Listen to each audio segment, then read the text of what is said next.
Shall we pray? Ẹ jẹ́ kí a gbàdúrà. Once again, we want to pray to you, Father Lord. We ask you to give us listening ears. Listening ears. And a heart of understanding. And the willingness to do the will of God of what we learn. In Jesus' name. Amen. Let's turn to page 41. Ẹ jẹ́ kí a lọ sí ojú ewé ìkẹrìndínlógójì Page nínú èdè Yorùbá. 41. Going higher in your vocational life. Lílọ síbi gíga nínú iṣẹ́ rẹ. How many of us want to be great? Àwa mélòó la fẹ́ di ẹni ńlá? How many of us want to be great? Àwa mélòó ló fẹ́ láti di ńlá? How many of us want to be rich? Àwa mélòó la fẹ́ lọ́rọ̀? We want to be rich. O fẹ́ lọ́rọ̀? Yes, that is good. Ìyẹn dára. Hard work Iṣẹ́ ṣíṣe takuntakun. leads to blessing. A máa yọrí sí ìbùkún. Some people believe that God will bless them without working. Àwọn kan gbàgbọ́ pé Ọlọ́run lè bùkún fún wọn bí wọn ò tilẹ̀ ṣiṣẹ́. You are deceiving yourself. Ò ń tan ara rẹ jẹ ni o. You are deceiving yourself.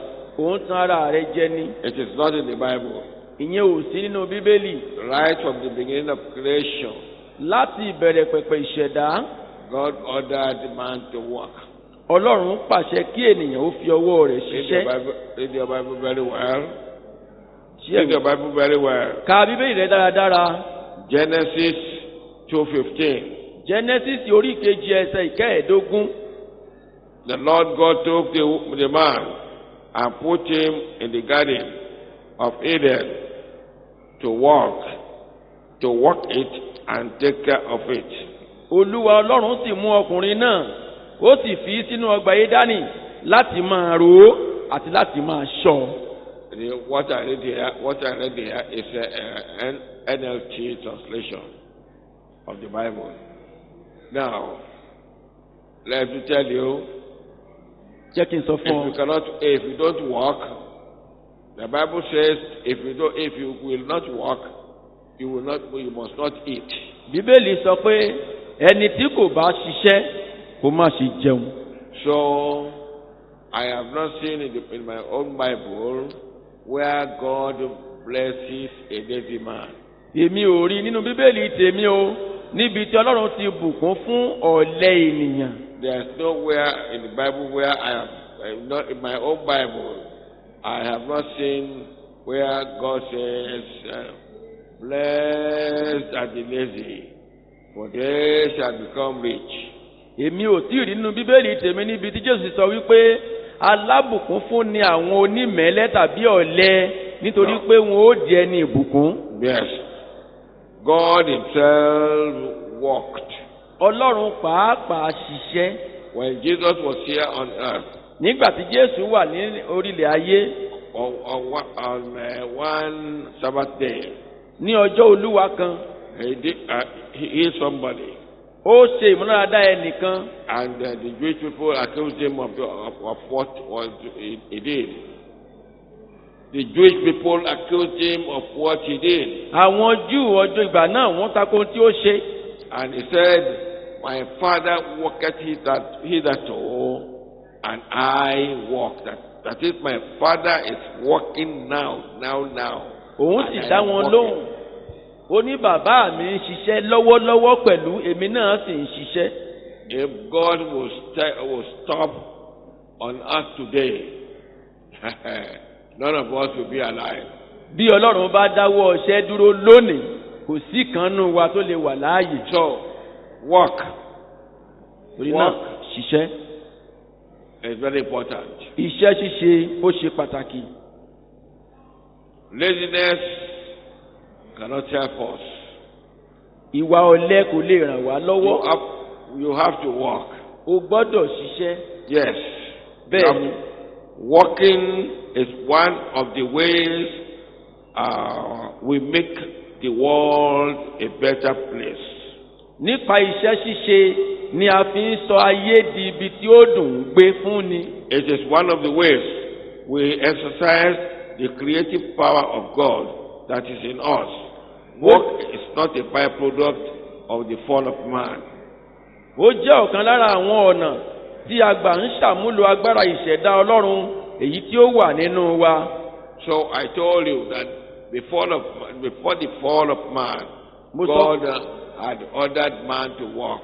Mo ti sọ fún yín pé ṣáájú ìṣubú ènìyàn, Ọlọ́run ti pàṣẹ kí ènìyàn ó máa ṣiṣẹ́. I want you to tell the next person, brother, sister, let us walk. Mo fẹ́ kí o sọ fún arákùnrin tàbí arábìnrin kan lẹ́gbẹ̀ẹ́ rẹ pé jẹ́ ká ṣiṣẹ́.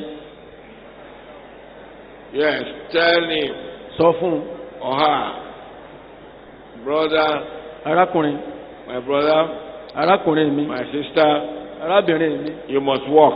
o gbọ́dọ̀ ṣiṣẹ́ o. To become rich, Láti di ọlọ́rọ̀, you must walk. o gbọ́dọ̀ ṣiṣẹ́.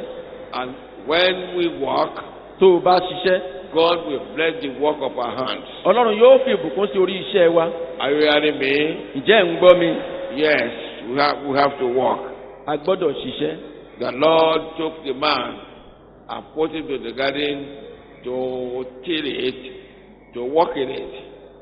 Olúwa Ọlọ́run sì mú ọkùnrin náà ó sì fi sínú ọgbà Édẹ́nì láti máa ro àti láti máa ṣọ́. God created the heavens and the earth by walking. Ọlọ́run dá ọ̀run àti ayé nípa iṣẹ́ ṣíṣe. He walked. Ó ṣiṣẹ́. So we must walk. Àwa náà gbọ́dọ̀ ṣiṣẹ́. Jesus was not exempted from walking. Iṣẹ́ ṣíṣe pàápàá kò yọ Jésù sílẹ̀. And when he was accused of that he hit somebody on Sunday, I told you already that he said, "My Father walks now, and I walk." Mo sọ fún yín nígbà tí wọ́n fi ẹ̀sùn kàn pé ó ń ṣe ìwòsàn ní ọjọ́ Olúwa, ó dá wọn lóhùn ó ní bàbá mi ń ṣiṣẹ́ títí di ìsinsìnyí èmi náà ṣiṣẹ́. So God wants us to walk. Ọlọ́run fẹ́ kí a ṣiṣẹ́. It is when we walk that God will bless the work of our hand. Ìgbà tí a bá ṣiṣẹ́ ni Ọlọ́run yóò fi ìbùkún sórí iṣẹ́ ọwọ́ wa. And it is my prayer that as you walk, my God will bless you. Àdúrà mi ni pé bí o ti ń ṣiṣẹ́, Ọlọ́run mi yóò bùkún fún He ọ. will bless the work. He will bless the work of your hand. Yóò bùkún iṣẹ́ ọwọ́ rẹ. And those who are jobless, by the grace of God, after this convention, you will get your job in the name of Jesus Christ. Àwọn tí kò sì tí ì rí iṣẹ́ ṣe nítorí ọ̀fẹ́ Ọlọ́run lẹ́yìn àjọ ọdún yìí ìwọ ó rí iṣẹ́. Even before you leave this convention, by the grace of God, when you get to home, your work will be ready for you in the name of Jesus Christ. Kó tó tiẹ̀ di pé o fi ibi àjọ ọdún yìí sílẹ̀, iṣẹ́ rẹ yóò ti máa dúró dì ọ́ nílé. So even when we were see what said in Thessalonians chapter 3 verse 10, he said, "For even when we were with you, we commanded you this: if anyone will not walk, neither shall he eat." Ẹ̀gbọ́n tí Paul sọ nínú ìwé Tẹsalóníkà wípé nígbà tí àwa wà pẹ̀lú yín, àwa ṣiṣẹ́. Àwa náà sì ń pa láṣẹ fún yín pé bí ẹnikẹ́ni kò bá ṣiṣẹ́, kò ní jẹun. So if you want to go higher, we must walk. Bí o bá fẹ́ lọ síbi gíga, o gbọ́dọ̀ ṣiṣẹ́ o.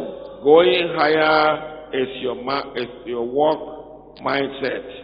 Lílọ síbi gíga, ó jẹ́ èròǹgbà ọkàn rẹ. Statistically, the most dreaded day of the week is Monday. Nínú àṣà àkíyèsí tàbí ìṣirò, ọjọ́ tí ó máa ń díwọ́ jù fún iṣẹ́ òun ni ọjọ́ Ajé. How many of us are salary earners? Àwa mélòó la jẹ́ ẹni tí ń gbowó oṣù? Can we stand up? Ẹ dìde dúró. Can we stand up? Ẹ dìde dúró. Salary earners. Ẹ̀yin tí ń gbowó oṣù. God bless you. Ọlọ́run yóò bùkún fún yín. That is you work. You have to go to the office from Monday to Friday. O gbọ́dọ̀ lọ sí ibi iṣẹ́ rẹ láti ọjọ́ Ajé títí di ọjọ́ Ẹtì. Okay. Now, how do you see Friday? Báwo ni ẹ ṣe rí ọjọ́ Ẹtì sí? How do you feel on Friday after your work? bó ló ṣe máa ń rí lára yín lọ́jọ́ ẹtì lẹ́yìn tẹ́ bá parí iṣẹ́? You feel happy inú yín yóò dùn because you are going to rest. torí pé ẹ fẹ́ lọ sinmi. Now, how do you feel on Monday? báwo ló ṣe máa ń rí lọ́jọ́ ajé?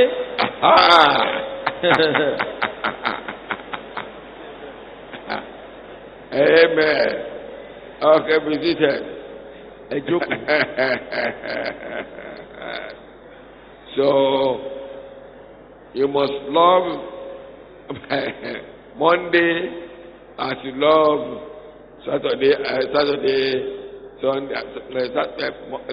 Saturday, and Sunday also. o gbọ́dọ̀ fẹ́ràn ọjọ́ ajé gẹ́gẹ́ bí o ti fẹ́ràn ọjọ́ àbámẹ́ta àti ọjọ́ àìkú pẹ̀lú. Anyway, we have to work. We have to work. a gbọ́dọ̀ We need to work. a ní láti ṣiṣẹ́. It is not optional. We have to work. kì í ṣe bí ó bá fẹ́ o gbọ́dọ̀ ṣiṣẹ́ Working ni. is not optional. iṣẹ́ ṣíṣe kì í ṣe bí ó bá wù ọ́. If you want to succeed in life, bó o bá fẹ́ máa tẹ̀síwájú láyé, if you want to go higher, tó o bá fẹ́ lọ síbi gíga, let me tell you, jẹ́ kí n sọ fún you ọ. have to work. o gbọ́dọ̀ ṣiṣẹ́. Opportunity to work. àǹfààní láti ṣiṣẹ́. Most servants obey all things. ẹ̀yin ọmọ ọ̀dọ̀. Obey in all things your masters according to the flesh, not with eye service as men pleasers, but in sincerity of heart, fearing God. And whatever you do it heartily as to the Lord and not to men, knowing that from the Lord you will receive the reward of the inheritance, for you serve the Lord Christ. ẹ̀yin ọmọ ọ̀dọ̀, ẹ gbọ́ ti àwọn olúwa yín nípa ti ara ní ohun gbogbo, kì í ṣe ní àrọ́júṣe bí àwọn aláṣẹ wù ènìyàn, ṣùgbọ́n ní òtítọ́ inú, ní ìbẹ̀rù Ọlọ́run. ohunkóhun tí ẹ̀yin bá ń ṣe, ẹ máa fi tọkàntọkàn ṣe é gẹ́gẹ́ bí fún Olúwa, kì í sì ṣe fún ènìyàn, kí ẹ mọ̀ pé lọ́wọ́ Olúwa ni ẹ̀yin ó gba èrè ogún, nítorí ẹ̀yin ń sin Olúwa Kristi.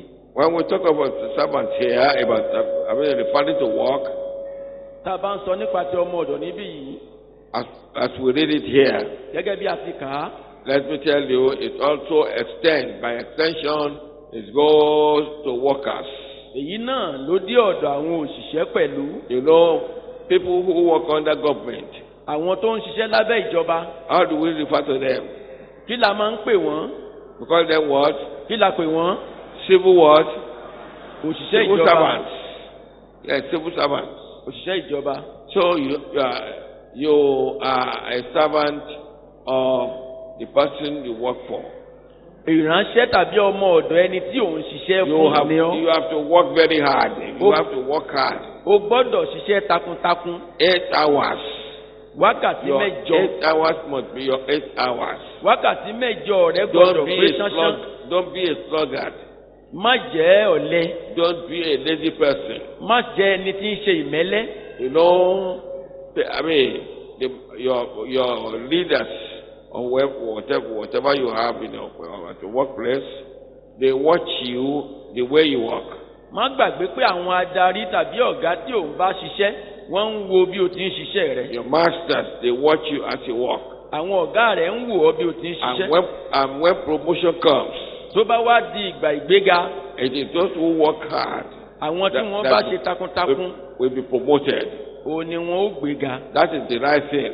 ohun tó tọ́ nìyẹn. Although they do otherwise in our nation, but the right thing is that what is natural is that those who work hard, those who mean work, those who work very hard are the people to be promoted.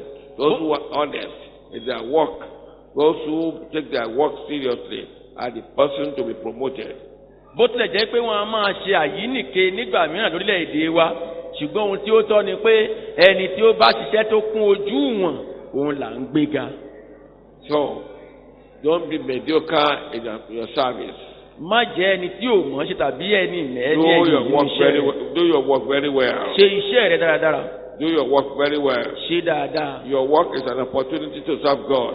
Iṣẹ́ rẹ jẹ́ àǹfààní láti sin Olúwa. Through our work, we serve both God, man and God. Nípasẹ̀ iṣẹ́ wa à ń ṣiṣẹ́ sin ènìyàn àti Ọlọ́run. The Bible enjoins us to obey our employers and give them quality service as to the Lord. Bíbélì rọ̀ wá láti gbọ́ ti àwọn olúwa wa kí a sì ṣiṣẹ́ sìn wọ́n dáradára gẹ́gẹ́ bí fún Olúwa.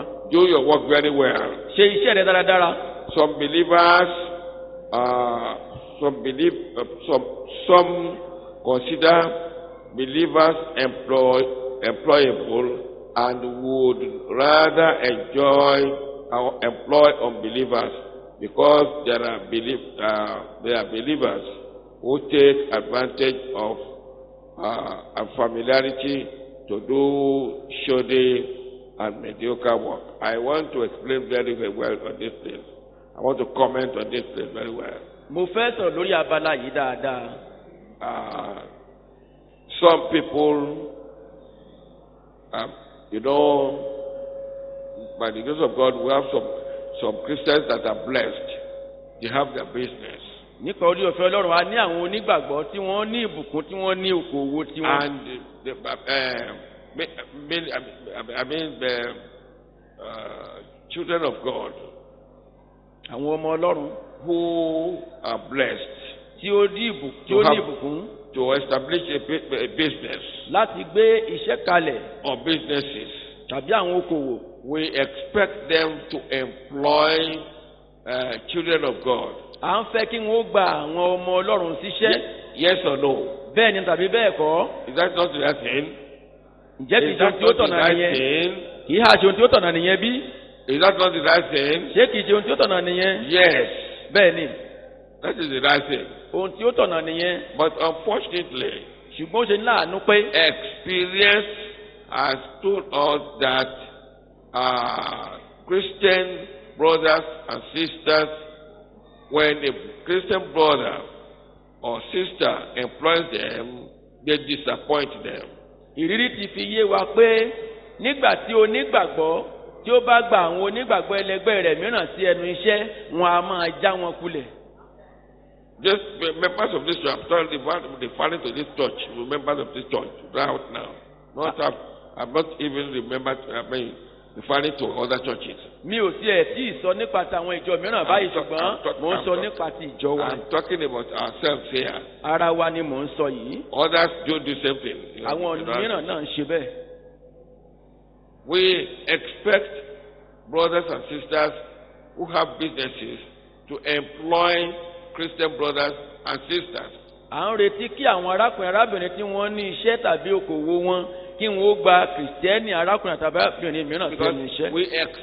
We expect these brothers and sisters who are employed to be hardworking and to seek the betterment of the work of the employer, and also to raise him high. That is what we expect. A sì ń retí kí arákùnrin tàbí arábìnrin tí wọ́n bá gbà síṣẹ́ yìí kí wọ́n ó fi gbogbo ipá àtàgbára wọn ṣe iṣẹ́ náà láti túbọ̀ gbé e sókè. But the reverse is the case. Ṣùgbọ́n ìdàkejì ni ó máa ń ṣẹlẹ̀. And that is why many Christian employers don't like to employ Christian brothers and sisters. Ìdí nìyí tí àwọn kìrìsìtẹ́nì tí wọ́n ní ilé iṣẹ́ tàbí okòwò kan tí wọn kì í fẹ́ gba kìrìsìtẹ́nì sí iṣẹ́ wọn. So we have to change our attitude to work. A gbọ́dọ̀ yí ìkọra sí wa sí iṣẹ́ padà. Work is work. Iṣẹ́ níṣẹ́ ń jẹ́. Yes. Bẹ́ẹ̀ ni. When it is a matter of work, tó bá ti kan ká ṣiṣẹ́. It is not a matter of whether you are my Christian brother or sister. They said business is business. Iṣẹ́ níṣẹ́ ń jẹ́, kò ní í ṣe pé ó jẹ́ arákùnrin mi tàbí arábìnrin mi. Whatever work you do, iṣẹ́ yòówù tí o bá ń ṣe. Do it heartily. Do it heartily. Ṣé do it with your power. Ṣé é pẹ̀lú gbogbo agbára rẹ. Do it in sincerity. Ṣé é pẹ̀lú òtítọ́ inú. Don't cheat. má ṣe rẹ́ni jẹ. Don't rob your employer. má rẹ́ agbanisíṣẹ́ rẹ Don't jẹ. cheat. Don't cheat. Don't do anything like that. má ṣe nǹkan tó jọ bẹ́ẹ̀. It will not help you. kò ní ràn ọ́ lọ́wọ́. Hallelujah. hallelujah. If it is 8 hours, 8 hours, spend the 8 hours, do your work there. bí ó bá jẹ́ wákàtí mẹ́jọ ni ti wákàtí mẹ́jọ náà ṣiṣẹ́ rẹ̀. And God will bless you as you do that. ọlọ́run yóò sì bùkún fún ọ bí o ti ń ṣe. Yes. The Lord will command in Deuteronomy chapter 28 verse 8. You have it here. Deuteronomy It's a promise. The Lord will command the blessing on you Deuteronomy in your storehouses and in all to which you set your hand, and He will bless you in the land which the Lord your God is giving you. He will bless what? The work of your hands. Are you hearing me? Read it. Ìlérí kan wà ní Deuteronomy orí kejìdínlọ́gbọ̀n ẹsẹ̀ ìkẹjọ. Olúwa yóò pàṣẹ ìbùkún sórí rẹ nínú àká rẹ àti nínú ohun gbogbo tí ìwọ bá fi ọwọ́ rẹ ṣe. Òun ó sì bù sí i fún ọ ní ilẹ̀ náà tí Olúwa Ọlọ́run rẹ fi fún ọ. He will not bless a lazy person. Òun kò ní bùkún ọ̀lẹ ènìyàn. He will bless those who work. Ṣùgbọ́n yóò bùkún fún àwọn tí ń ṣiṣẹ́. And by the grace of God, as from this convention, the Lord will continue to bless your work as you take your work seriously. Nípa oore ọ̀fẹ́ Ọlọ́run bẹ̀rẹ̀ láti àjọ ọdún yìí lọ, Ọlọ́run yóò máa bùkún sí iṣẹ́ rẹ bí o ti ń fi ọwọ́ tí ó dára mú iṣẹ́ náà. The degree to which God will bless your work is also dependent on your attitude to work. Ṣùgbọ́n bí Ọlọ́run yóò ṣe bùkún fún iṣẹ́ rẹ tó, ó dá lórí ìkọrasí rẹ sí iṣẹ́ náà. This is the reason for the poverty of some children of God, because the blessing that is available in work is not for the lazy ones. Therefore, you should have a pleasant attitude to work. Ìkọrasí rẹ ni yóò pinnu ìbùkún Ọlọ́run lórí iṣẹ́ rẹ. Ìdí tí àwọn ọmọ Ọlọ́run kan fi tòṣì nìyẹn, nítorí pé ìbùkún tí ó wà nínú ṣíṣe iṣẹ́ kò wà fún àwọn ọ̀lẹ. Nítorí náà o gbọ́dọ̀ ní ìkọrasí dáradára sí iṣẹ́. Then I want us to actually listen to this subject very, very well. Ẹ̀yin ará, mo fẹ́ kí a tẹ́tí sílẹ̀ dáradára sí ẹ̀kọ́ yìí. There is poverty among the people of God. Òṣì wà láàárín àwọn ènìyàn Ọlọ́run. And the reason is that the people of God don't want to work. Ohun tó sì fà náà ni pé àwọn ènìyàn Ọlọ́run kò fẹ́ ṣiṣẹ́. God never said that if you don't work, I will bless you. Ọlọ́run ò fìgbà kan sọ ọ́ rí pé bó o bá tilẹ̀ ṣiṣẹ́ èmi yóò bùkún fún ọ. In my Bible, He never says that. Kò sọ bẹ́ẹ̀ nínú Bíbélì mi. But in my Bible, it says that He will bless the work of your hand. Ṣùgbọ́n nínú Bíbélì tèmi ó sọ wípé òun yóò fi ìbùkún sí iṣẹ́ rẹ. Again, I say, those who are here to be, those who are applicants, God will provide your work for you after this convention in Jesus' name. Lẹ́ẹ̀kan sí mo tún sọ pé ẹ̀yin tí ẹ̀ ń wáṣẹ́ lẹ́yìn àjọ̀dún yìí Ọlọ́run yóò pèsè iṣẹ́ fún yín lórúkọ Jésù. So, in your work, be diligent. Nínú iṣẹ́ rẹ jẹ́ aláápọn. Be diligent. Jẹ́ aláápọn. He become Proverbs 10:4. He becometh poor that dealeth with a slack hand, but the hand of the diligent maketh rich. Òwe orí ìkẹwàá ẹsẹ̀ ìkẹrin, ẹni tí ó bá dẹ ọwọ́ àdìtálákà, ṣùgbọ́n ọwọ́ àwọn aláápọn ní mú ọlà wá. Yes. Bẹ́ẹ̀ni. If you work, bí o bá ṣiṣẹ́, the Lord will bless the work. Ọlọ́run yóò bùkún iṣẹ́ náà. We cannot read all of this because it's very long. A ò lè ka gbogbo ẹ̀kọ́ yìí tán torí pé ó gùn. If you are diligent at your work, o gbọ́dọ̀ jẹ́ alápọn nínú iṣẹ́ rẹ. If you are diligent at your work, bí o bá jẹ́ alápọn lẹ́nu iṣẹ́ rẹ, you will see blessing of God. O ó rí ìbùkún Ọlọ́run gbà. Then you need to acquire the necessary skill for your work. bẹ́ẹ̀ náà ló gbọ́dọ̀ ní àwọn ìmọ̀ tàbí agbára tó yẹ kó o ní nípa iṣẹ́ rẹ. Some of us will take our work as it was in the beginning is now. You don't change. You know the world today is changing and things are changing. The way you did your work 10 years ago may not be what people need today. gẹ́gẹ́ bí a ti mọ̀ pé gbogbo nǹkan ló ń yí padà lónìí ayé náà ń yí padà bí o ti ń ṣeṣẹ́ rẹ ní ọdún mẹ́wàá sẹ́yìn ó lè má jẹ́ ìtẹ́wọ́gbà lóde òní ó gbọ́dọ̀ yí padà. That means that you have to be current. ìyẹn ni pé o gbọ́dọ̀ mọ bí nǹkan ti ń lọ lọ́wọ́lọ́wọ́. You have to be current in your work. o gbọ́dọ̀ mọ bí nǹkan ti ń lọ lẹ́nu iṣẹ́ rẹ. You have to be serious about your work. Be kí o diligent. sì fi ọwọ́ tó dára mú kí o jẹ́ aláápọn. Be diligent. jẹ́ aláápọn. That is Proverbs 10:4. ìyẹn ni a kà nínú ìwé òwe orí kẹwàá ẹsẹ̀ ìkẹrin. Be diligent in your work and acquire necessary skill. ní òye tí ó yẹ kí o mọ̀ nípa iṣẹ́ rẹ. Okay. Ecclesiastes chapter 10 verse 10. If the axe is dull and its edge unsharpened, more strength is needed, but skill will bring success. iṣẹ́ takuntakun yóò mú àṣeyọrí wá. That is by skill. iṣẹ́ agbára tó o ní. Then excellence. ìtayọ. In your work. That's B. abala kejì. Then this Daniel was preferred above the presidents and princes because an excellent spirit was in him, and the king thought to set him over the whole realm.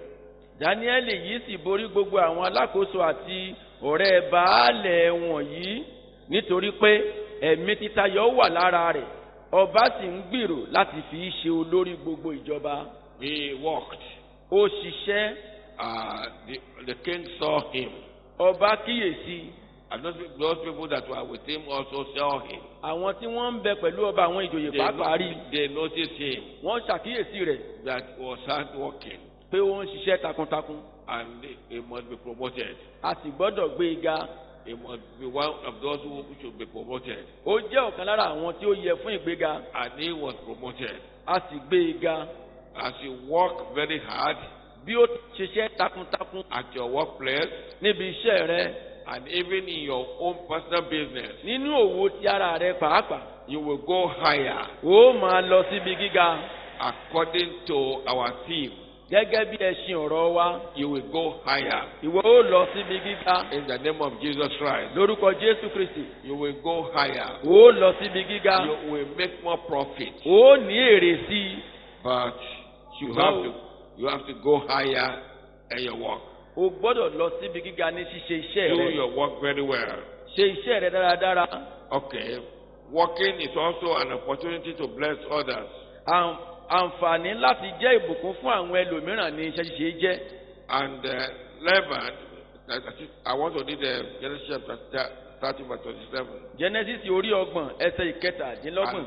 Laban said unto him, I pray thee, if I have found favor in thine eyes, tarry, for I have learned by experience that the Lord has blessed me for thy sake.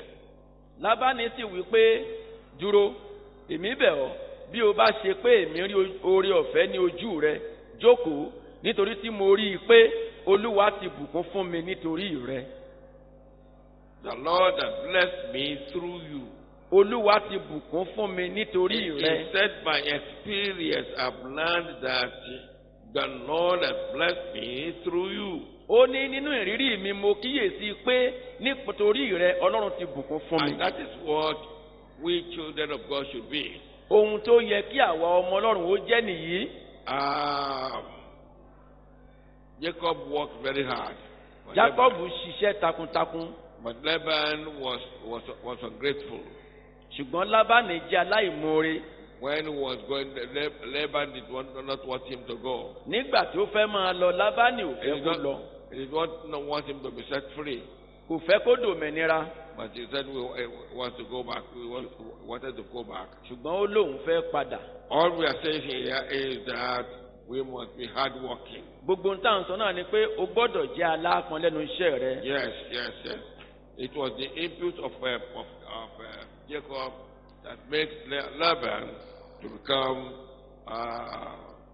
rich and richer. takuntakun tí Jákọ́bù ṣe ló sọ Lábánì di ọlọ́rọ̀ gidigidi. Hallelujah. hallelujah. In Genesis chapter 31, chapter 6, verse 6 says, and ye know that with all my power I have served your father. Genesis orí kọkànléní ọgbọ̀n ẹsẹ̀ ìkẹfà Jákọ́bù wípé ẹ̀yin sì mọ̀ pé gbogbo agbára mi ni èmi fi sin bàbá yín. Yeah, that is it. Understanding your workplace. Níní òye ibi tí o ti ń ṣiṣẹ́. We spend a few hours in the church every week, but we spend more hours in our workplace. Wákàtí díẹ̀ ni à ń lò nínú ìjọ lọ́sọ̀ọ̀sẹ̀, ṣùgbọ́n a máa ń lo ọ̀pọ̀lọpọ̀ wákàtí níbi iṣẹ́ wa. Life after the church building is to demonstrate what we have learned in the church. Ìṣesí wa lóde jẹ́ ọ̀nà tí ó ṣàfihàn ohun tí a kọ́ ní ilé ìjọsìn. That is, what we learn in the church, we must behave it outside the church. Ìyẹn ni pé ohun tí a kọ́ nínú ìjọ ó gbọ́dọ̀ máa farahàn nínú ìṣesí wa lóde. Not a Christian in the church and another person or a sinner outside the church. Kì í ṣe pé kí a jẹ́ Kìrìsìtẹ́nì nínú ìjọ ṣùgbọ́n ká di ẹlẹ́ṣẹ̀ tàbí ẹlòmíràn lóde ìjọ. The Lord Jesus Christ said, let your light so shine before men that they may see your good works and glorify your Father who is in heaven. Jésù Olúwa wípé jẹ́ kí àwọn ènìyàn kí ó rí iṣẹ́ rẹ kí wọn kí ó lè yìn bàbá rẹ tí ń bẹ lé ọ̀run. I said when Jacob wanted to go. Ìgbà tí Jacob fẹ́ lọ. Laban didn't want him to go. Lábánì ò fẹ́ kó lọ. When I was working with this company at 15 Warehouse Road, Apapa. Nígbà tí mo ṣiṣẹ́ pẹ̀lú ilé iṣẹ́ kan ní Àpápá. I was working with a company. I forgot the name of the company now. Mo ń bá ilé iṣẹ́ kan ṣiṣẹ́ nígbà náà. But Abico, yes, Abico Limited. Thank you very much. I was working with Abico Limited. Mo ń ṣiṣẹ́ pẹ̀lú àwọn ẹgbẹ́ ènìyàn. Abico. By the time I wanted to go to the ministry. Ìgbà tí mo fẹ́ lọ sí ẹnu iṣẹ́ ìránṣẹ́. I wanted to resign. Mo fẹ́ kúrò níbẹ̀. I have somebody who happens to be my master. Mo ní ẹnìkan tí ó jẹ́ ọ̀gá mi. Now, sometimes he will pull on me and so, but sometimes he will say, yes, I know that you are a Christian. Nígbà mìíràn yóò sọ wípé lótìtọ́ mo mọ̀ pé Kìrìsìtẹ́nì ni ọ́. Sometimes, he wants to use his power. And I usually told him that this is not my job. I have my job. My job is, when it is time, I'm going to leave this job for my job.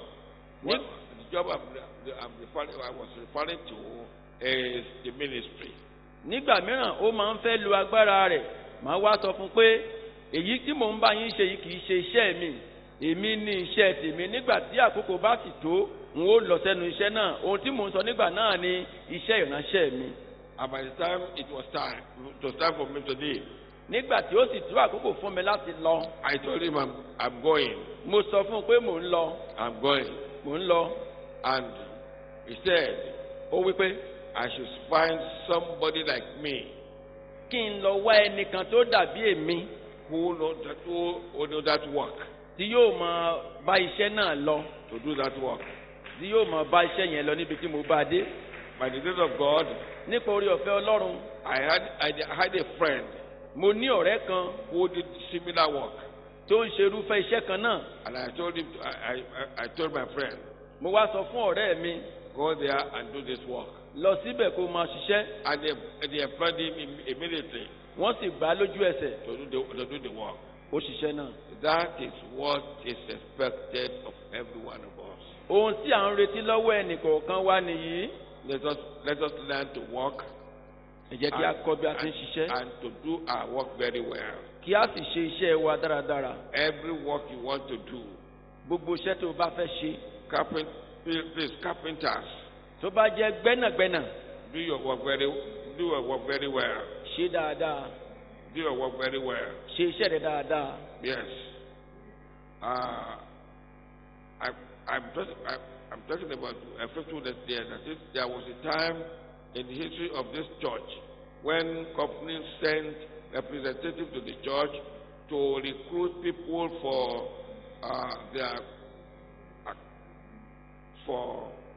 their positions because they found our members faithful in handling their financial matters.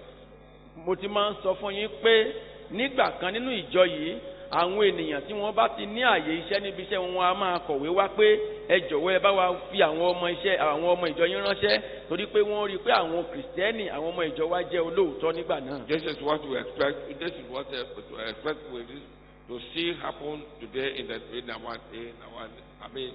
amidst us in the name of Jesus Christ, and it will be so. Ohun tí a tún ń retí kí ó sì máa ṣẹlẹ̀ náà síwájú sí ìnìyẹn láàrin wa ní orúkọ Jésù. Faithfulness in our work. Wàyí ò ìṣòtítọ́. And the members were genuinely born again, and they had shown a lifestyle of sin. That is, the members then, they were members of this church. The reason why they were able to do their work faithfully was because the members were genuinely born again and had shown a lifestyle of sin. Ohun tí ó ran àwọn ọmọ ìjọ wa àti àwọn onígbàgbọ́ lọ́wọ́ láti ṣe iṣẹ́ wọn pẹ̀lú òtítọ́ nígbà náà ni pé wọ́n di àtúnbí ní tòótọ́ wọ́n sì ti kọ ìgbé ayé ẹ̀ṣẹ̀ sílẹ̀.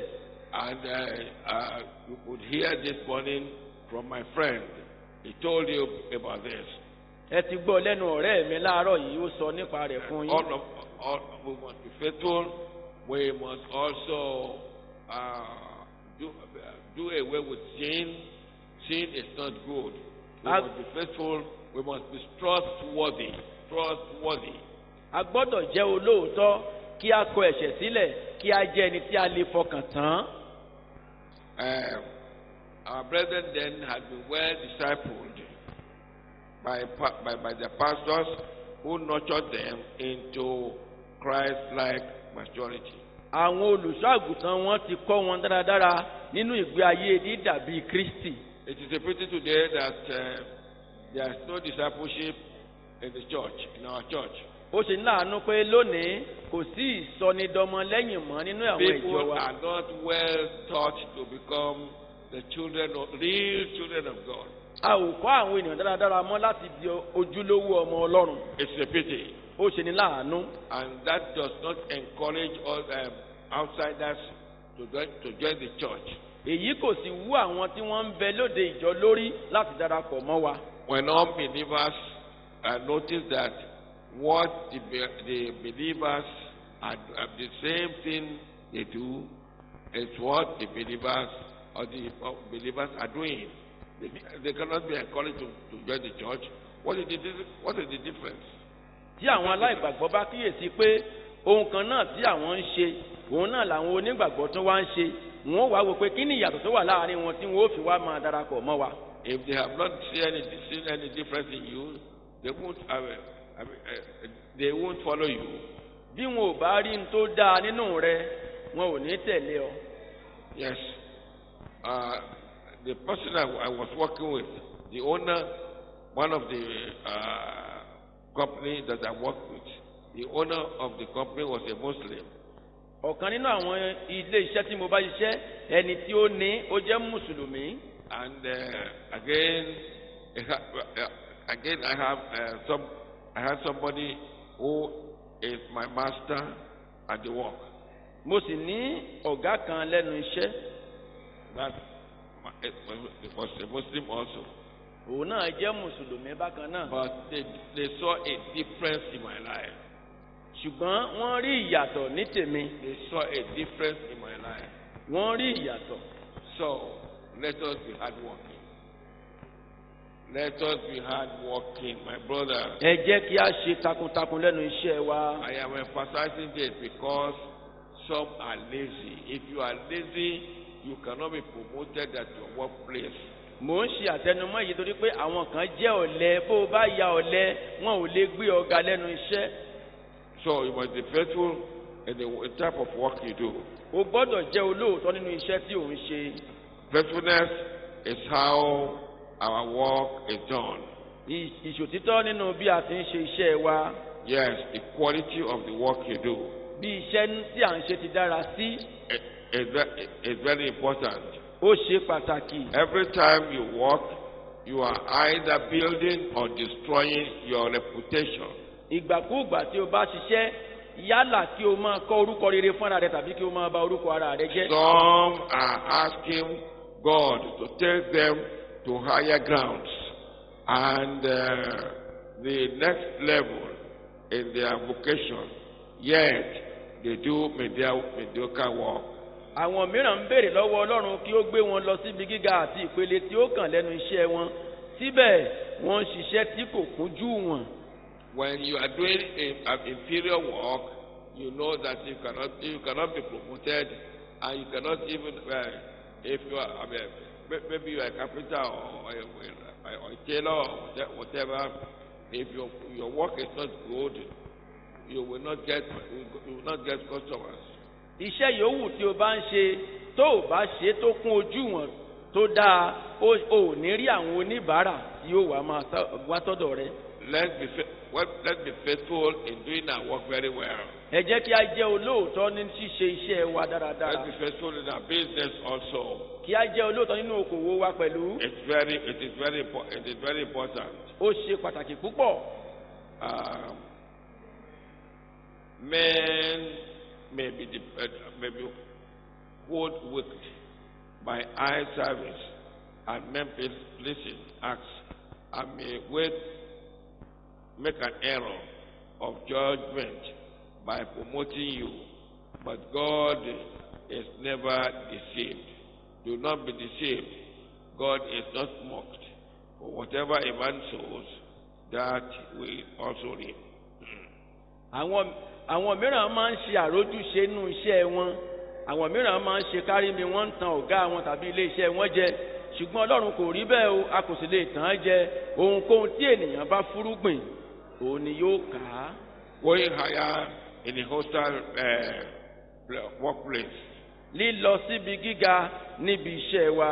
Matthew 5. Tí wọ́n ti kórìíra ẹni. Matthew 5:43-48. Mátéwò orí karùn-ún ẹsẹ̀ ìkẹtàléní. Anyway, ogójì sí ìkejìdínláàdọ́ta. You have to read that at home. Ẹ lọ kà yẹn nílé. Yes. Jesus taught us that we should love our enemies. Jésù kọ́ wa kí a fẹ́ràn àwọn ọ̀tá wa. Bless those who curse us. Kí a sì súre fún àwọn tí wọ́n fi wá ré. You know, how many of you bless those who curse you? Ẹ̀yin mélòó ni ẹ máa ń súre fún àwọn tó ń fi yín ré? How many? Ẹ̀yin mélòó? Can you stand up? Ẹ dìde dúró. Nobody.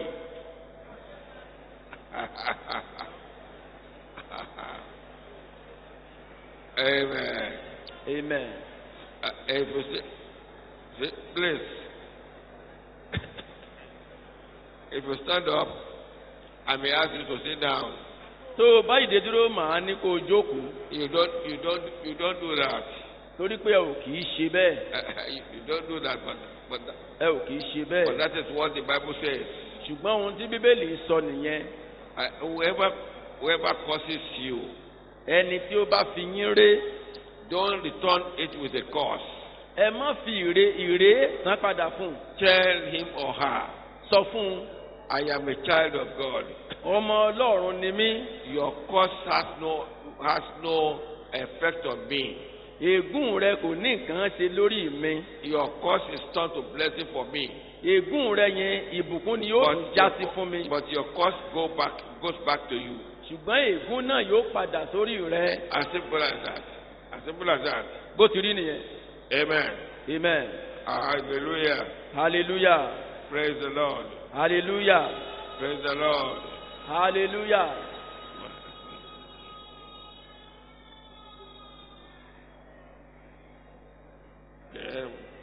Let's move to page 52. Those who are contractors, Àwọn tí wọ́n jẹ́ agbaṣẹ́ṣe, they also face a barrage of challenges, àwọn náà máa ní àwọn ìdojúkọ. such as under or over invoicing, Àwọn mìíràn ń jẹ ọ̀gá ju bó ti yẹ lọ.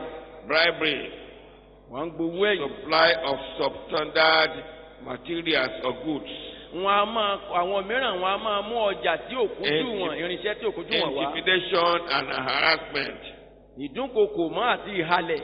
invitation to join contractors called, Ìgbìdínkokò mọ́ láti collection of darapọ̀ mọ́ àwọn ẹgbẹ́ agbaṣẹ́ṣe. collection of flash loans for which no payment payback is intended, and many others. Gbígba àwọn nǹkan mìíràn tí ó jẹ́ yàtọ̀ lòdì sí ohun tí a fẹ́ àti àwọn nǹkan mìíràn. What we are talking about here Ohun tí a ń sọ níbí yìí ni pé is what is going on at workplaces. ó jẹ́ ohun tó ń lọ lẹ́nu iṣẹ́ wa. Don't join them. Ṣùgbọ́n o má darapọ̀ mọ́ wọn. Don't join them. Má darapọ̀ mọ́ wọn. Taking bribe, Gbígba àbẹ̀tẹ́lẹ̀. issuing bribe, Sísan àbẹ̀tẹ́lẹ̀ it is not good. kò dára. Then intimidation, to intimidate those who are working under you. Láti wá máa dúnkokò tàbí halẹ̀ mọ́ àwọn tí ń ṣiṣẹ́ lábẹ́ rẹ̀ It's not good. kò dára. And some people they will induce you to join a cult, Àwọn mìíràn so as to be able to get appointments or to get work to do. àwọn mìíràn wọn a máa fà ọ́ láti darapọ̀ mọ́ ẹgbẹ́ òkùnkùn tí wọ́n wà láti lè rí iṣẹ́ ṣe. If you join a cult because of work, you are not going to hell. Tó o bá darapọ̀ mọ́ ẹgbẹ́ òkùnkùn nítorí iṣẹ́, ọ̀run àpáàdì ló ń lọ. There's no excuse for it. Kò sí àwíjàre tàbí àwáwí kan fún Are you yìí. hearing me? Ṣé ẹ̀ ń gbọ́ mi? So if you have done that, please come out of it. Tó o bá ti ń ṣe bẹ́ẹ̀ tẹ́lẹ̀ jọ̀ọ́ jáwọ́ ńbẹ̀. Anyone who joins secret cult is going to hell. Ẹnikẹ́ni tó bá darapọ̀ mọ́ ẹgbẹ́ òkùnkùn, ọ̀run àpáàdì ló ń lọ. We don't belong to secret cult.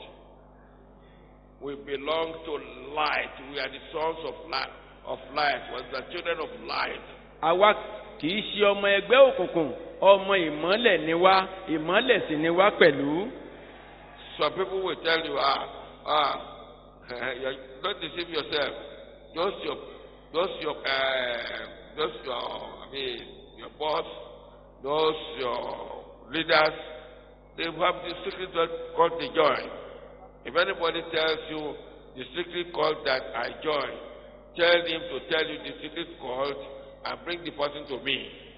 Àwọn kan á fẹ́ máa tàn ọ́ jẹ wọ́n ní ẹ̀ mọ́tànra rẹ jẹ. Àwọn adarí yín pàápàá wà nú ẹgbẹ́ òkùnkùn. Ṣùgbọ́n bí ẹnìkan bá sọ fún ọ pé èmi wà nú ẹgbẹ́ òkùnkùn, jẹ́ kó sọ irú ẹgbẹ́ tí mo wà. I stand before you and say, I don't belong to any secret cult. Èmi dúró níwájú yín báyìí mo sì ń sọ pẹ̀lú ìgboyà pé èmi ò sí nínú ẹgbẹ́ òkùnkùn kankan o. And I will never belong to any secret cult. Tí Jésù ó fi dé, mi ò sì ní darapọ̀ mọ́ wọn. By the grace of God. Nípa oore ọ̀fẹ́ Ọlọ́run. What do I need there? Kí ni mo ń wá lọ bẹ̀? What do I need there? Kí ni mo nílò ń bẹ̀? There's nothing that I need there. Kò sí ní tí mo fẹ́ ń bẹ̀. I don't want to go to hell. Mi ò sì fẹ́ lọ sọ́run àpáàdì. Those who are in secret cults, Àwọn tó darapọ̀ mọ́ ẹgbẹ́ òkùnkùn. if they don't repent and accept Jesus Christ as a personal savior, Tó o bá ronúpìwàdà kí o gba Jésù ní Olúwa tó olùgbàlà rẹ. they go to hell. Ó lọ sọ́run àpáàdì. As simple as that. Bó ti rí nìyẹn. No matter how high they are. Bó ti wù kó o ga tó. Yes. Bẹ́ẹ̀ ni. Amen.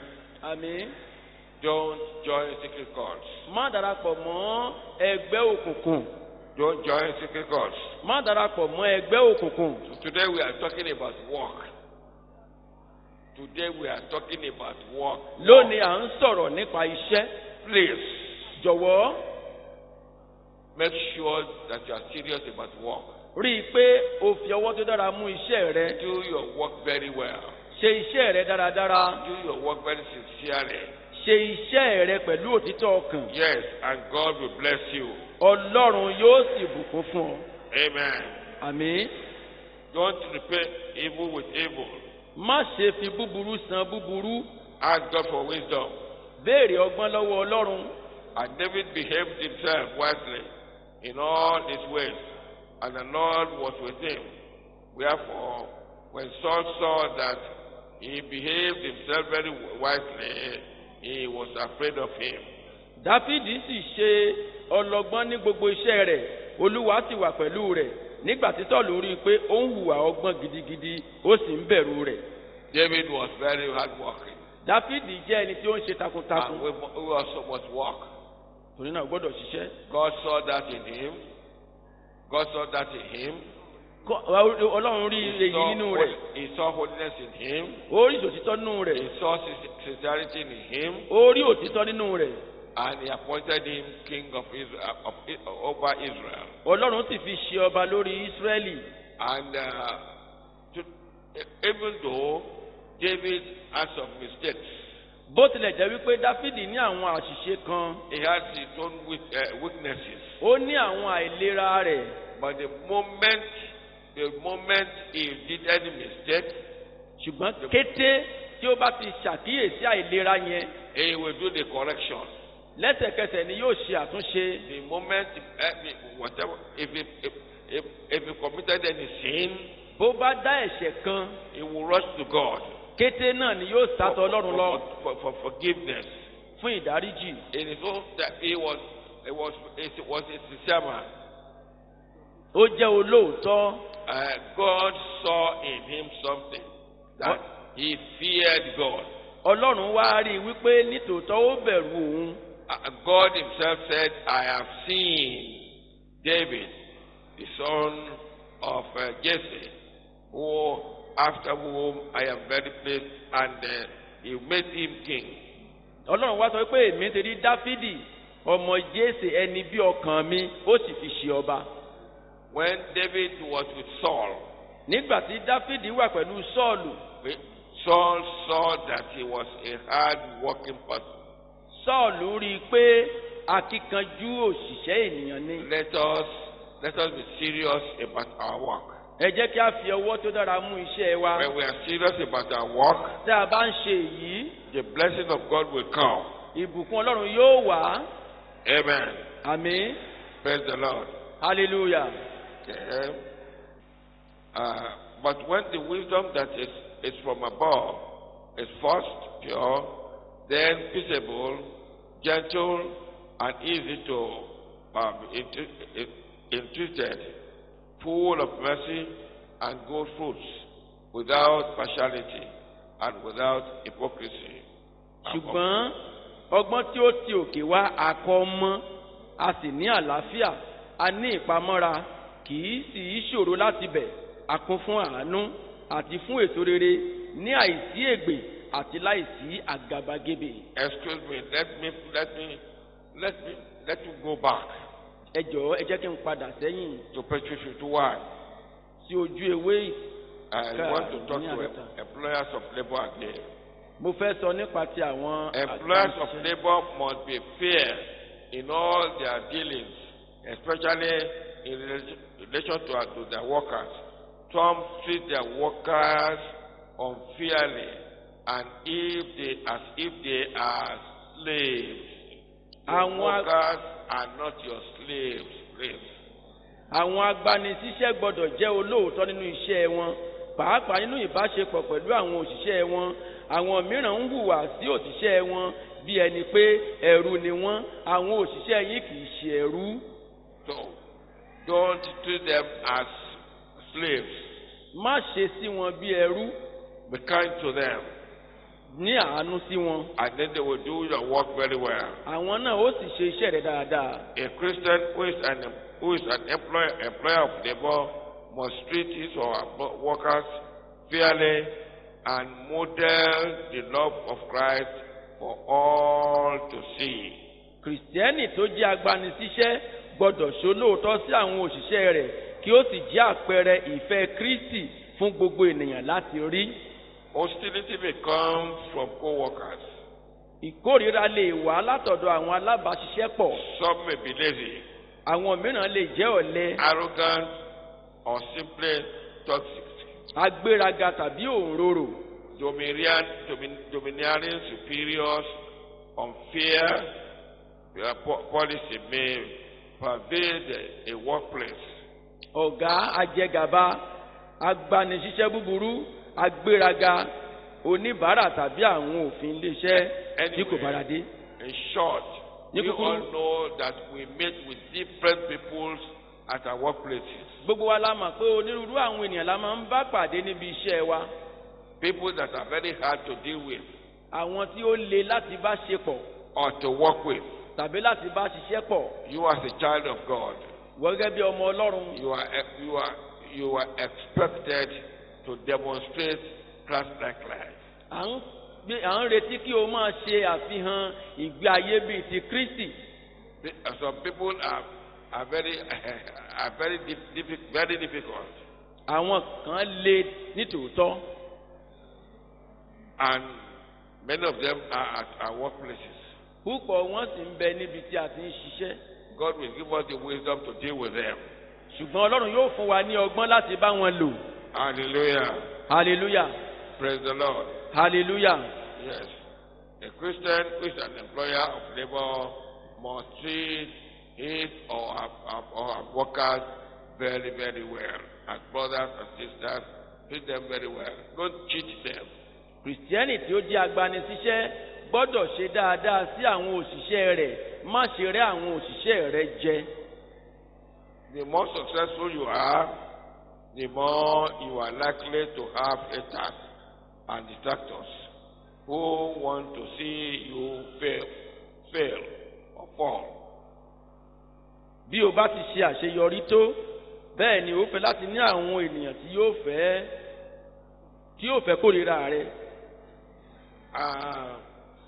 How many of us want to be promoted? Àwa wo là ń fẹ́ kí wọ́n ó gbé wa ga? How many of you want to be promoted higher above your colleagues? Àwa wo là ń fẹ́ kí a di ẹni gíga ju àwọn akẹgbẹ́ wa lọ pàápàá? How many of you want to be hated by your colleagues? Ẹ̀yin wo lẹ wá ń fẹ́ kí àwọn àdúgbà yín tàbí àwọn ẹnìkejì yín kan kórìíra yín? Ẹ̀yin mélòó? Nobody. Kò sí. Hallelujah. Hallelujah. Hallelujah. Hallelujah.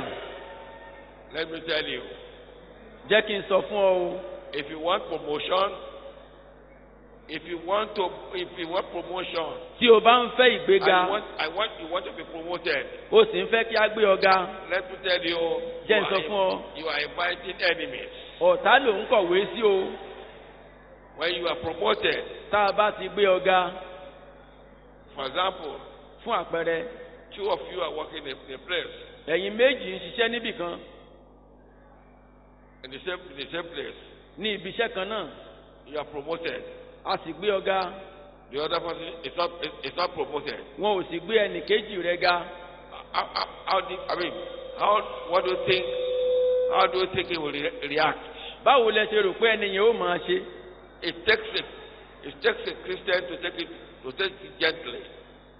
Ìkìrìsìtẹ́nì ló lè fi sùúrù gbà. But not many people. Ṣùgbọ́n kì í ṣe ọ̀pọ̀ ènìyàn o. So what I'm saying is this. Ohun tí mò ń sọ nìyí. The higher you go. Bó o bá ti ń lọ sókè sí i. The more enemies you have. Bẹ́ẹ̀ lọ́tà rẹ̀ ó máa pọ̀ sí i. Are you hearing me? Ṣé ò ń gbọ́ mi? Yes.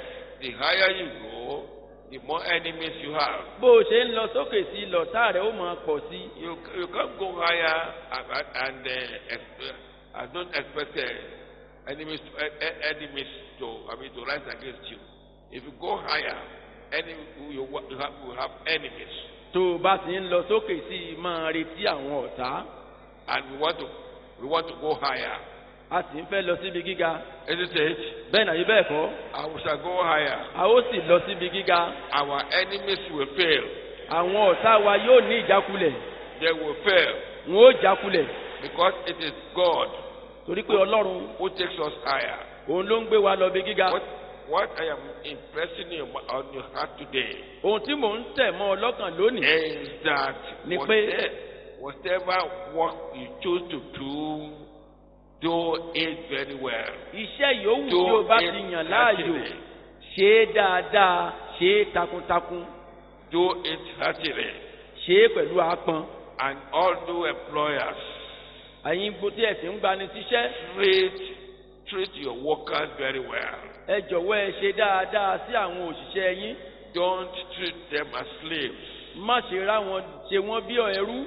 And those of you who have Christian employers. ẹ̀yin tí ẹ sì ní kìrìsìtẹ́nì ní òṣìṣẹ́. Don't take an advantage of being a Christian with them and begin to do lazy work. ẹ má wàá lo àǹfààní pé kìrìsìtẹ́nì ṣáàlájọ jẹ́ kó wá máa ṣiṣẹ́ ìmẹ́lẹ́. Because we have found out this one, and it is true that brethren do that. And that is why even some Christians prefer to employ Muslims into the workplace rather than brothers and sisters in Christ.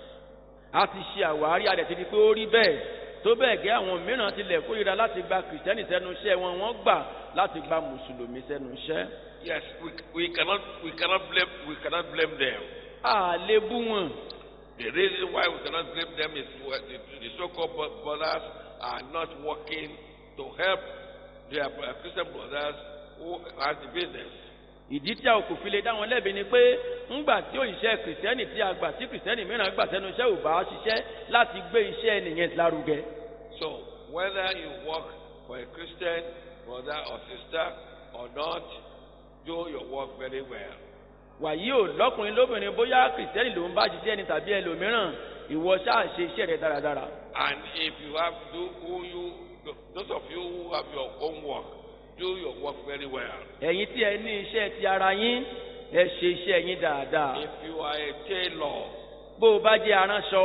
do your work very well. ṣe iṣẹ́ rẹ dáradára. People will patronize you. àwọn ènìyàn ó máa wá sọ́dọ̀ rẹ. Are you hearing me? ṣé ẹ̀ ń gbọ́ mi? And you must be correct. You must be correct. o sì gbọ́dọ̀ wà ní ìbámu sí bí nǹkan ti ń lọ. You need to be correct. o gbọ́dọ̀ mọ bí nǹkan ti ń lọ sí. You must know how the kind of style that is going on today. o gbọ́dọ̀ mọrú irú èyí tí wọ́n tún rán tí wọ́n ń wọ̀ lóde òní. Which is not against the will of God. kì í ṣe gbogbo ẹ̀ ló jẹ́ ti ìfẹ́ Ọlọ́run. Which is not against what a child of God should do. Should do or adopt. kì í ṣe gbogbo ẹ̀ náà ló lòdì sí ìfẹ́ Ọlọ́run. No. The one that is not against the will of God. èyí tí kò bá lòdì sí ìfẹ́ Ọlọ́run. You should try to know it very well. o gbọ́dọ̀ ṣàpọn láti mọ̀ dáadáa. People will patronize you. àwọn ènìyàn yóò sì máa wá sọ́dọ̀ rẹ. Do your work very well. ṣe iṣẹ́ rẹ dáradára. Be hardworking. Be hardworking. Be hardworking. jẹ́ alápọn. You will have customers that you can hold. àwọn oníbàárà yóò máa wá sọ́dọ̀ rẹ. You will have more customers. o tún ní àwọn oníbàárà sí i. Hallelujah. Hallelujah. Why I am impressing on this is that we should not be at the same level we were before we came to this convention and go at the same level and be at the same level. No, you have to go higher. You have to go higher. ìdí tí mo fi ń ṣe àtẹnumọ́ eléyìí ni pé ìpele kan náà tá a wà ká tó wá sí àjọ ọdún yìí a ò gbọ́dọ̀ wà ní ìpele yẹn síbẹ̀. You have to go higher in your work. a gbọ́dọ̀ tẹ̀síwájú lẹ́nu iṣẹ́ You wa. have to go higher in ministry. A gbọ́dọ̀ tẹ̀síwájú nínú iṣẹ́ ìránṣẹ́. Go higher in your work. Lọ síwájú sí nínú Go iṣẹ́ higher rẹ. in your trade. Trade, Tẹ̀síwájú trade, nínú trade. òkòwò rẹ. Go higher in everything you do. Lọ síbi gíga nínú ohun tó bá ń And ṣe. as you are willing to go higher, Bí o sì ti ń pinnu láti lọ síbi gíga, our God will lift you higher. Ọlọ́run mi yóò gbé ọ sókè. Yes, He will lift you higher. Yóò gbé ọ sókè sí i. The beauty of God will come upon your work. Ẹwà Ọlọ́run yóò wá sórí iṣẹ́ rẹ. So it is very important for us.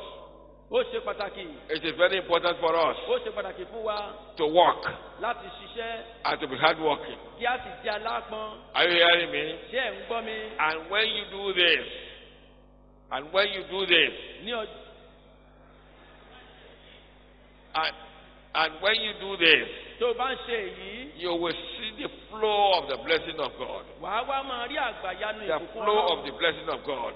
Ìbùkún Ọlọ́run. The flow of the blessing of God. Àgbàyanu ìbùkún Ọlọ́run. By the grace of God. Nípa orí ọ̀fẹ́ Ọlọ́run. I mean, our approach this time is that instead of you being borrowers, you must be lenders. Ìlépa wa ni pé dípò kí o máa tọrọ. After this convention, Lẹ́yìn àjọ̀dún yìí, dípò kí o máa tọrọ, o you must gbọ́dọ̀ be jẹ́ ẹni tí ń lenders wí and ni. not borrowers. O ò ní máa jẹ́ ẹni tí ń tọrọ mọ́. But then, your amen is good Àmì rẹ̀ yẹn dá o. as you take to the instructions we are giving you. Bí o bá lè tẹ̀lé àwọn àṣẹ tí à ń fún ọ yìí, And it will be amen in Jesus' name. o sì débẹ̀ lórúkọ Jésù.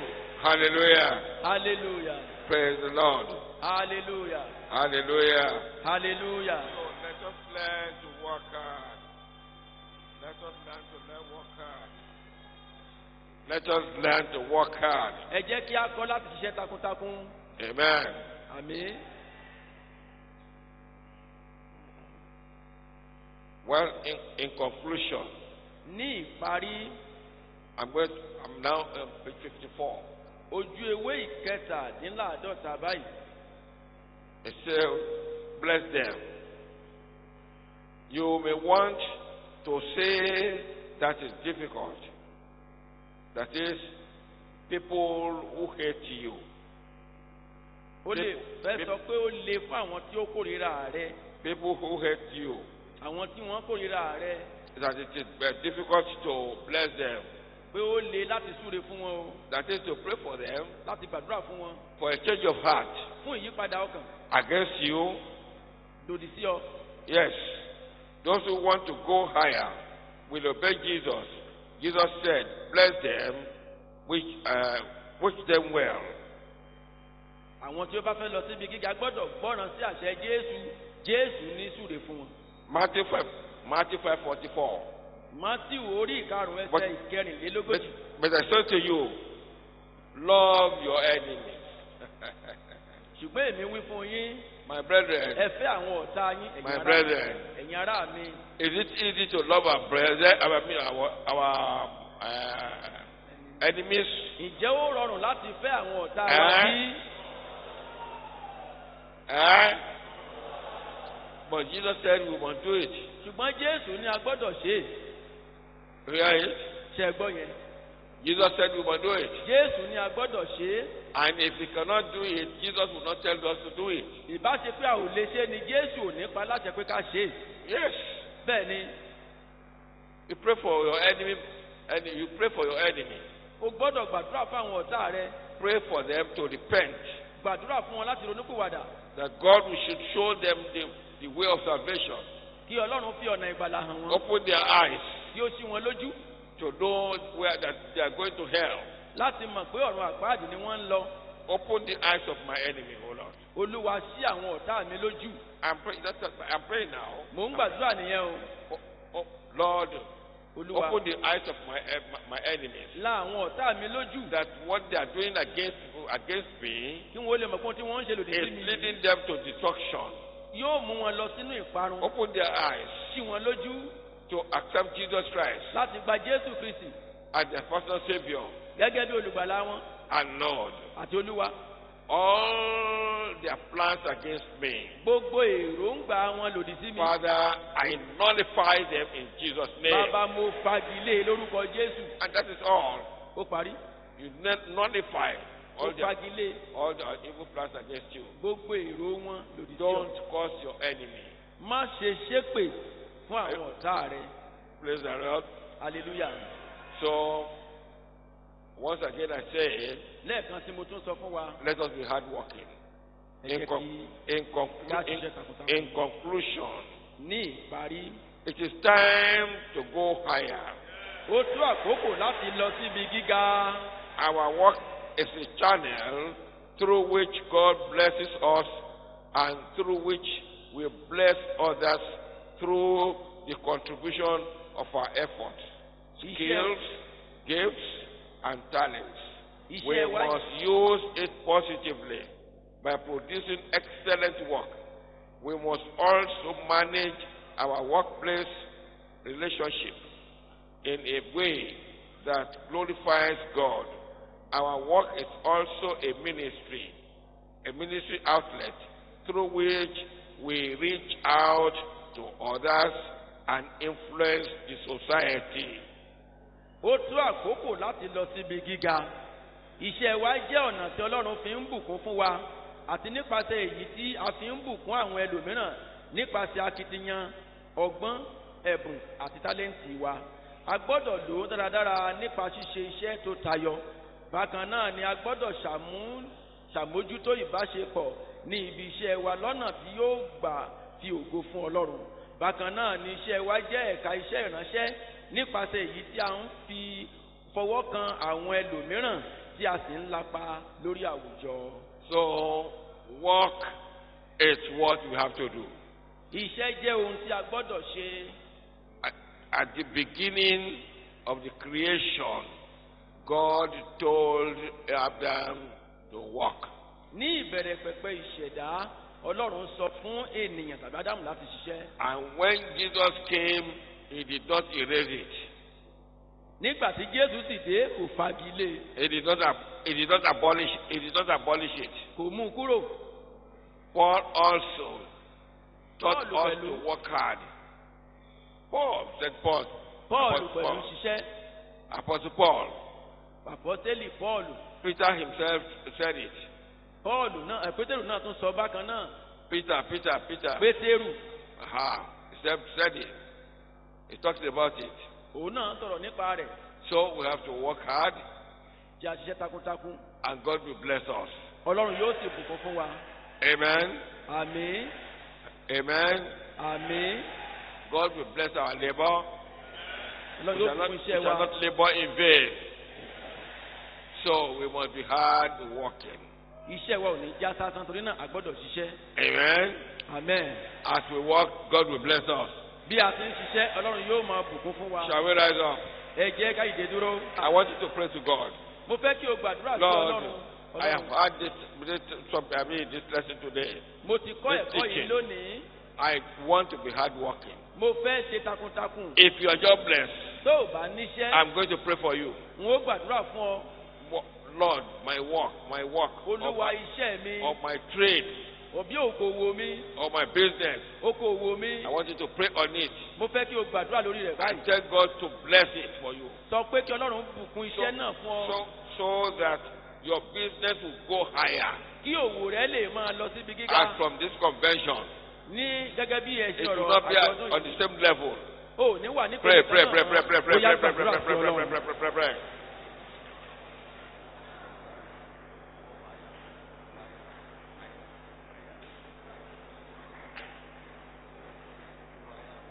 Pray for your ministry to go higher.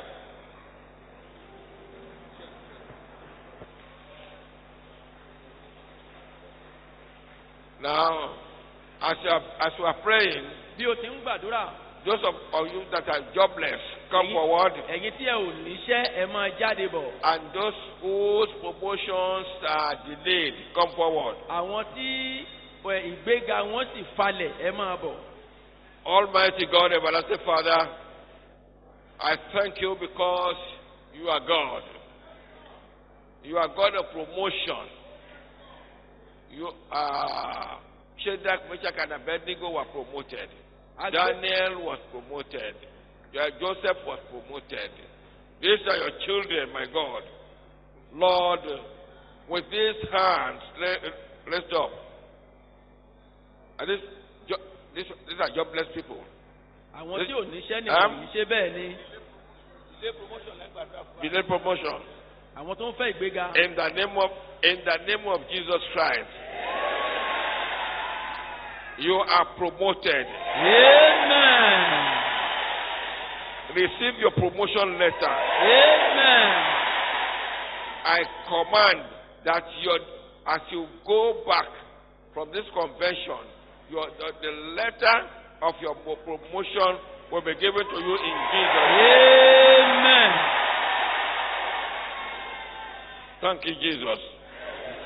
Those that are jobless among you, I command that God will direct you after this convention to a place where job is available for you. Amen.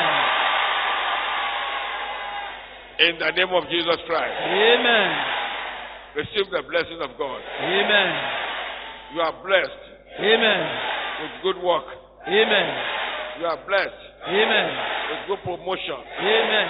In the name of Jesus. Amen. You are blessed Amen. in the name of Jesus Christ. Amen. It is well with you Amen. in Jesus' name. Amen. Let all of us rise up. All of us rise up. Gbogbo wa tó kù ẹ jẹ́ ká dìde dúró. Father, I pray for those whose business is not running well. Why should that be? I command in the name of Jesus Christ that your business will rise. Amen.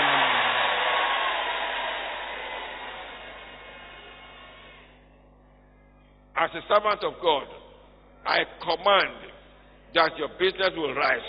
Amen.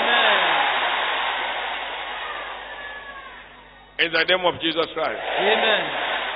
Your business will rise. Amen. In the name of Jesus Christ. Amen. Receive a rise. Amen. Increase Amen. in your business. Amen. In Jesus' name. Amen.